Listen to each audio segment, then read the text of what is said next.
Hello बच्चों, let's see the question and the question is polarization in acrolein can be described as मतलब acrolein में जो हमारे पास polarization है वो हमारा कैसे डिस्क्राइब होगा।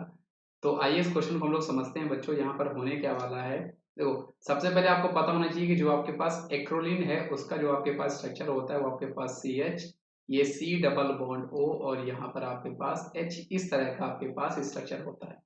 अब हम लोग बात करते हैं कि यहाँ पे पोलराइजेशन जो एक्रोलीन में वो होगा वो आपके पास कैसा होगा, उसको हम कैसे डिस्क्राइब कर सकते हैं।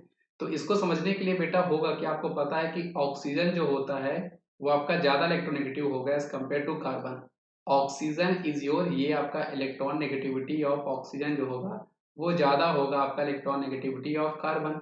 इसके कारण होगा क्या, ये जो ऑक्सीजन होगा ये अपना इलेक्ट्रॉन जो है वो इधर मूव कर रहा होगा, जिसके कारण इस ऑक्सीजन पे यहाँ पे पार्शियल नेगेटिव चार्ज आएगा और यहाँ पर पार्शियल नेगेटिव चार्ज होने के कारण अब यहाँ पर आपके पास पार्शियल पॉजिटिव चार्ज आ रहा होगा, जिसको न्यूट्रलाइज करने के लिए ये जो आपका पाई बॉन्ड होगा ये आपका इधर मूव करेगा और यहाँ पर आपके पास पार्शियल पॉजिटिव चार्ज आपका शिफ्ट कर जाएगा। समझ रहे हो ना बेटा, ऑक्सीजन आपका ज्यादा इलेक्ट्रोनेगेटिव है तो वो क्या करेगा, पाई बॉन्ड को अपनी तरफ मूव करेगा, पार्शियल नेगेटिव चार्ज यहाँ पर आएगा, जिसके कारण इस कार्बन पे पार्शियल पॉजिटिव चार्ज आने वाला है और इसको न्यूट्रलाइज करने के लिए मतलब इसको नेगेटिव चार्ज को कंपनसेट करने के लिए, इस पॉजिटिव चार्ज को कंपनसेट करने के लिए ये जो पाई बॉन्ड है आपका इधर मूव करेगा, जिसके कारण आपका ये वाला जो पॉजिटिव चार्ज है ये शिफ्ट होकर आपका यहाँ पर चला जाएगा।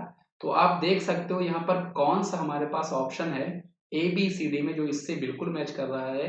तो आपका ऑप्शन नंबर जो डी है बेटा वो देखो आपका बिल्कुल मैच कर रहा है। ऑक्सीजन पे यहाँ पे नेगेटिव चार्ज और इस कार्बन पे आपका पॉजिटिव चार्ज माइग्रेट हो गया है, जैसा हमने यहाँ पर स्ट्रक्चर में बनाया था, है ना। तो बहुत ही आसान सा क्वेश्चन था। आई होप आपको ये कॉन्सेप्ट समझ में आया होगा बच्चों। इसका सही जवाब हमारे पास ऑप्शन नंबर डी है। सो थैंक यू बच्चों।